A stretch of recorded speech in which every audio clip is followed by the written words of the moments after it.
Dear students, आज मैं आप लोगों के सामने सामान्य ज्ञान का दूसरा भाग लाया हूं अपनी सीरीज का। स्वामी विवेकानंद जी ने कहा है कि arise, awake and stop not until the goal is achieved. Again, please listen, dear students, what has been said by our great learned person, Swami Vivekananda. He addressed his countrymen, arise, awake, and stop not until the goal is achieved, told by Swami Vivekananda. अब मैं यहीं से शुरू कर रहा हूं question number 31। इसके पहले मैं 30 क्वेश्चन की एक सीरीज आपको दे चुका हूं। आज मैं आपको 20 क्वेश्चंस की सीरीज पुनः दे रहा हूं। आप सभी पढ़ेंगे, ध्यान देंगे। बहुत ही महत्वपूर्ण प्रश्न हैं जो प्रतियोगी परीक्षाओं में पूछे गए हैं। तो आइए शुरू करते हैं। 31, अस्तु मां सद्गमय, ये कथन कहाँ से लिया गया है? अस्तु मां सद्गमय, ये कथन कहाँ से लिया गया है? 4 ऑप्शंस हैं आपके। ऋग्वेद, मुंडकोपनिषद, सामवेद, शतपथ ब्राह्मण। तो आपके सामने 4 ऑप्शंस हैं। ऑप्शन नंबर ए आपका सही है, जो कि ऋग्वेद से लिया गया है। यह वाक्य अस्तो मां सद्गमय। नाउ नंबर 2, सांची के स्तूप का निर्माण किसने कराया था? पुनः प्रश्न सुने। सांची के स्तूप का निर्माण किसने कराया था? सांची के स्तूप का निर्माण सम्राट अशोक ने कराया था। कलिंग युद्ध से व्यथित होकर, रक्तपात को देखकर बहुत दुखी हुए और ये कलिंग युद्ध 261 ईस्वी पूर्व में हुआ था। उन्होंने बौद्ध धर्म स्वीकार कर लिया, सांची के स्तूप का निर्माण कराया, जो कि मध्य प्रदेश में है। इसकी खोज 1818 ईस्वी में अंग्रेज अधिकारी जनरल टेलर ने किया था। तो प्यारे विद्यार्थियों, सांची के स्तूप का निर्माण सम्राट अशोक ने कराया था। प्रियदर्शिनी किसकी पुत्री थी? प्रियदर्शिनी किसकी पुत्री थी? ऑप्शन है महात्मा बुद्ध, शुद्धोधन, महावीर स्वामी और इनमें से कोई नहीं। तो प्यारे स्टूडेंट, ये प्रियदर्शिनी महावीर स्वामी की पुत्री थी। नेक्स्ट क्वेश्चन है 34, किसने कहा था? किसने कहा था अच्छा नागरिक अच्छा राज्य बनाता है और बुरा नागरिक बुरा राज्य बनाता है? एक बार पुनः आप सुने। अच्छा नागरिक अच्छा राज्य बनाता है और बुरा नागरिक बुरा राज्य बनाता है। यह कथन किसका है? ऑप्शन है प्लेटो, रूसो, अरस्तु, लॉस्की। तो आप जाने, यह महान विद्वान अरस्तु का कथन है कि अगर देश के नागरिक अच्छे होंगे, सद्विचार होगा उनका, तो वो अच्छे राज्य का निर्माण करेंगे, और यदि उनके बुरे विचार होंगे तो राज्य कैसा होगा, बुरा होगा, यह तो समय ही बताता है। 35 नंबर, निम्न में से किसने कहा था हमें इस जर्जर वृक्ष के तने पर प्रहार करना चाहिए, शाखाएं तो स्वयं ही गिर जाएंगी, हमारे प्रयास से मराठा पताका फटक से अटक तक फहराने लगेगा। पुनः प्रश्न सुने आप सब। निम्न में से किसने कहा था हमें इस जर्जर वृक्ष के तने पर प्रहार करना चाहिए, शाखाएं तो स्वयं ही गिर जाएंगी, हमारे प्रयास से मराठा पताका फटक से अटक तक फहराने लगेगा। ऑप्शन है नंबर ए बाजीराव प्रथम, बी बालाजी बाजीराव, सी शिवाजी, डी बालाजी विश्वनाथ। तो ये कथन आपका बाजीराव प्रथम का है। ऑप्शन ए आपका सही आंसर होगा। ऑप्शन ए आपका सही आंसर होगा। नंबर 36, किस सिख गुरु ने स्वयं को सच्चा बादशाह कहा था? गुरु गोबिंद सिंह, गुरु गोबिंद सिंह, गुरु हरगोबिंद, गुरु तेग बहादुर, गुरु अर्जुन देव। तो किसने कहा था? ये देखिए, ये नंबर सी होगा आपसे ऑप्शन, गुरु तेग बहादुर ने कहा था। Number 37, who lives if India dies, who lives if India dies नामक कथन निम्नलिखित में से किस महान पुरुष का है? महात्मा गांधी, सुभाष चंद्र बोस, दयानंद सरस्वती, पंडित जवाहरलाल नेहरू। तो ये कथन आप देखें, पंडित जवाहरलाल नेहरू का है। आपका सही ऑप्शन क्या है? यह आपका डी होगा। 38, अखिल भारतीय हरिजन संघ, अखिल भारतीय हरिजन संघ की स्थापना किसने की थी? महात्मा गांधी, डॉक्टर अंबेडकर, सुभाष चंद्र बोस, मायावती। तो किसने किया था? हमारे राष्ट्रपिता महात्मा गांधी ने किया था। हमारे राष्ट्रपिता ने 30 सितंबर 1932 को 30 सितंबर 1932 को 30 सितंबर 1932 ईस्वी को 30 सितंबर 1932 ईस्वी को महात्मा गांधी जी ने क्या किया था? अखिल भारतीय हरिजन संघ की स्थापना की थी। स्टूडेंट्स फिर से सुन लें, बहुत इंपॉर्टेंट प्रश्न है। अखिल भारतीय हरिजन संघ की स्थापना किस महान पुरुष ने की थी? महात्मा गांधी, डॉक्टर अंबेडकर, सुभाष चंद्र बोस, मायावती।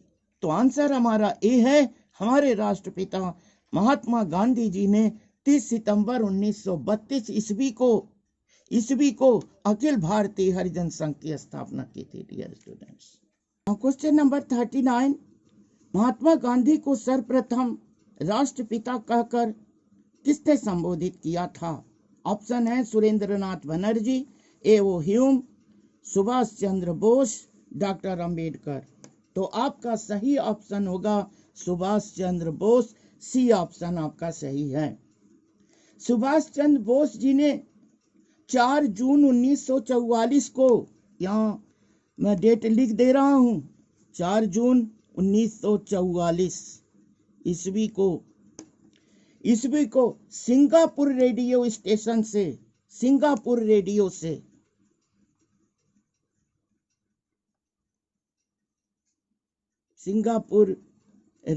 से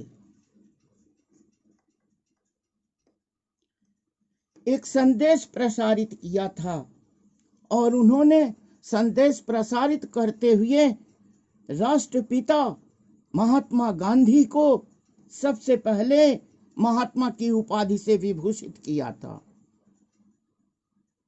पुनः सुन लें, महात्मा गांधी को सर्वप्रथम राष्ट्रपिता कहकर किसने संबोधित किया था? सही उत्तर है सुभाष चंद्र बोस। सुभाष चंद्र बोस जी ने 4 जून 1944 ईस्वी को सिंगापुर रेडियो से एक संदेश प्रसारित करते हुए ये कहा था, क्या राष्ट्रपिता महात्मा गांधी। तभी से महात्मा गांधी को हम लोग राष्ट्रपिता के नाम से संबोधित करने लगे। तो सुभाष चंद्र बोस ही सबसे पहले वो व्यक्ति थे जिन्होंने गांधी जी को राष्ट्रपिता कह करके संबोधित किया था। नेक्स्ट क्वेश्चन 40, नील दर्पण नामक नाटक की रचना किसने की थी? नील दर्पण नामक नाटक की रचना किसने की थी? वरिंद्र कुमार घोष, दीनबंधु मित्रा, शिशिर कुमार घोष, सुरेंद्र नाथ बनर्जी। तो प्यारे विद्यार्थियों, आपका उत्तर बी वाला सही है, दीनबंधु मित्रा ने किया था। यह पुस्तक ढाका में सन 1860 ईस्वी में प्रकाशित हुई थी। कौन सी पुस्तक? नील दर्पण। प्रकाशन है 1860 ईस्वी में। ये ढाका में 1860 ईस्वी में प्रकाशित हुई थी।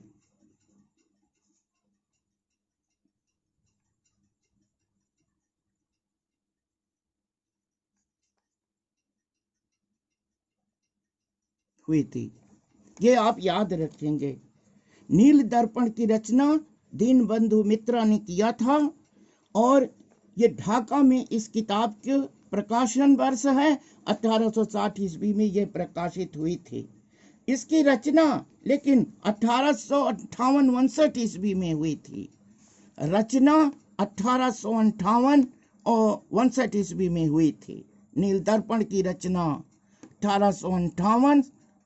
1859 ईस्वी में हुई थी। ये क्या था?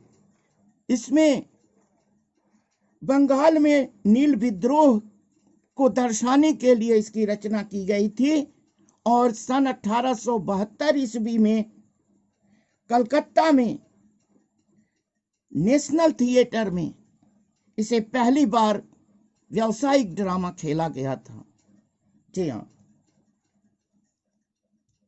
कोलकाता के नेशनल थिएटर में सन 1872 ईस्वी में खेला गया ये पहला व्यावसायिक नाटक था।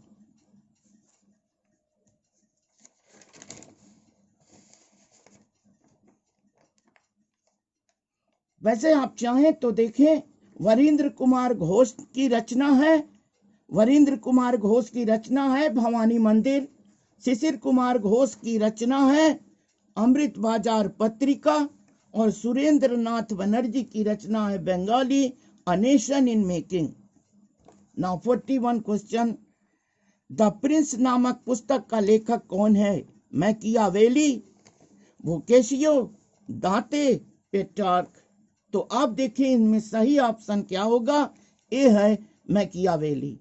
मैकियावेली का जीवन काल 1469 टू 1567 है। लाइफ टाइम 1469 टू 1567 है। इन्हें आधुनिक राजनीतिक दर्शन का जनक माना जाता है और ये फ्लोरेंस के निवासी थे, फ्लोरेंस के रहने वाले थे। तो द प्रिंस नामक पुस्तक के लेखक मैकियावेली। किस पादप को शाकीय भारतीय डॉक्टर कहते हैं? आंवला, आम, नीम, तुलसी। तो आपका सही उत्तर है, सही ऑप्शन है नीम है कि शाकीय भारतीय डॉक्टर है। नीम हमारे लिए बहुत ही उपयोगी है, बहुत से रोगों के निवारण के लिए प्रयोग की जाती है।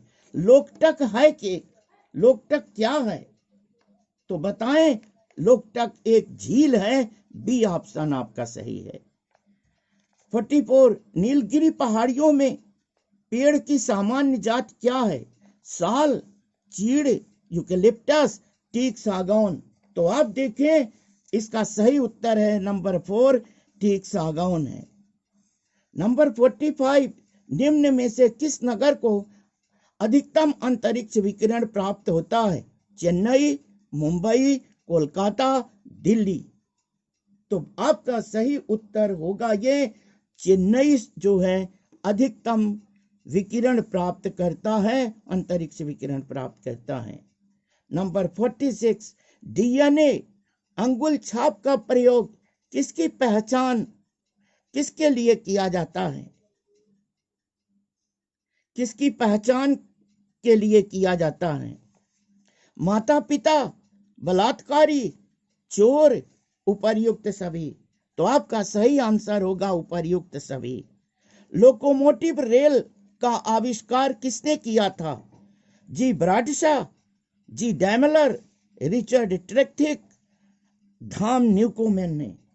तो आपका आंसर होगा क्या? तो आपका आंसर होगा 47 का सी होगा, रिचर्ड टेक्टिक ने किया था लोकोमोटिव रेल इंजन का आविष्कार। वैसे आप देखें, जी ब्राडशा ने स्कूटर का आविष्कार किया था 1919 में। स्कूटर का आविष्कार 1919 में, वो ब्रिटेन के रहने वाले थे। जी डेमलर ने मोटरसाइकिल का आविष्कार किया था, जो जर्मनी के रहने वाले थे। आविष्कार का वर्ष है सन 1885। सन 1885 मोटरसाइकिल का आविष्कारक जी डेमलर। धाम न्यूकोमेन, यह स्टीम इंजन जो पिस्टन का वाला था, इसका आविष्कार किया था। आविष्कार का वर्ष है 1712 ईस्वी। 1712 ईस्वी है। धाम न्यूकोमेन स्टीम इंजन पिस्टन का आविष्कार किया था। एक बार फिर से सुन लें, जी ब्राडशा स्कूटर का आविष्कार किए थे 1919 ईस्वी में, ब्रिटेन के थे। जी डेमलर मोटरसाइकिल का आविष्कार किया था सन 1885 ईस्वी। धाम न्यूकोमेन स्टीम इंजन पिस्टन, ब्रिटेन 1712 ईस्वी में उन्होंने आविष्कार किया था। 1712 ईस्वी में। डियर स्टूडेंट्स, अब आज का वीडियो यहीं समाप्त होता है। प्यारे विद्यार्थियों, मेरा प्रयास आप लोगों के लिए सार्थक हो। यदि मेरी ये वीडियो आप लोगों को पसंद हो तो आप लाइक करें, शेयर करें, सब्सक्राइब करें, ताकि अधिक से अधिक विद्यार्थी ज्ञानार्जन कर सकें, लाभान्वित हो सकें। यही मेरी शुभकामना है आप सबों के लिए।